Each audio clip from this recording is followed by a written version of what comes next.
hari ini saya bersama rekan saya, saudara anggota Melap.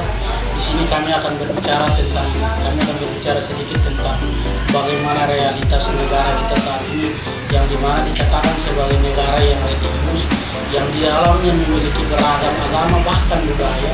Tetapi dibalik daripada beragam agama dan budaya, ternyata ada satu hal yang tidak bisa dipungkiri, adalah korupsi.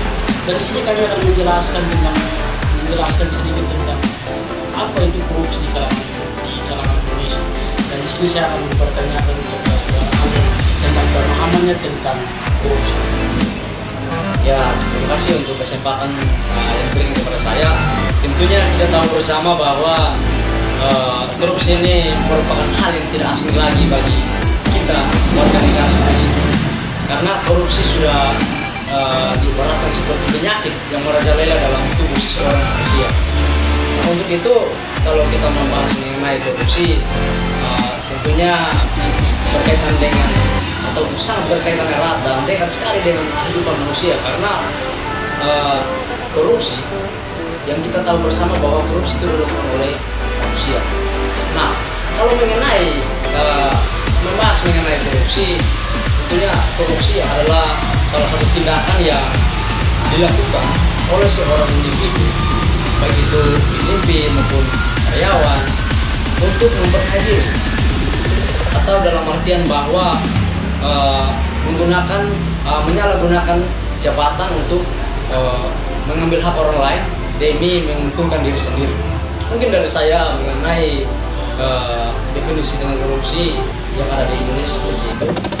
Jadi kita harus tahu bahwa ternyata korupsi yang mengakibatkan di kalangan kita Indonesia adalah itu karena tingkat ekonomi yang menuntut setiap orang harus melakukan korupsi. Kemudian saya bertanya pada pertanyaan yang kedua, bagaimana pemahaman saudara tentang korupsi, yaitu bagaimana etika Kristen dalam melihat hal itu, dalam melihat tentang tindakan korupsi yang saat ini terjadi bukan hanya di kalangan kita negara Indonesia yang disebut sebagai negara religius, tetapi di negara-negara lain. Ya, terima kasih sekali lagi.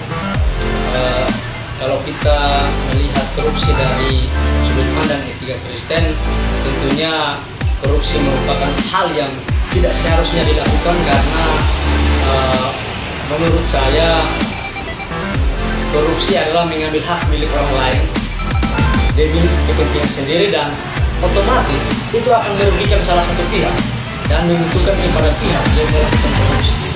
Dan itu hal yang tidak membawa kedamaian dalam kehidupan orang yang dirugikan. Tentunya korupsi yang dilakukan membuat korban merasa hak-hak yang seharusnya menjadi milik diambil oleh orang lain, sehingga menurut saya korupsi ketika kita mengkaji melalui sudut pandang etika Kristen itu hal yang seharusnya tidak dilakukan. Berarti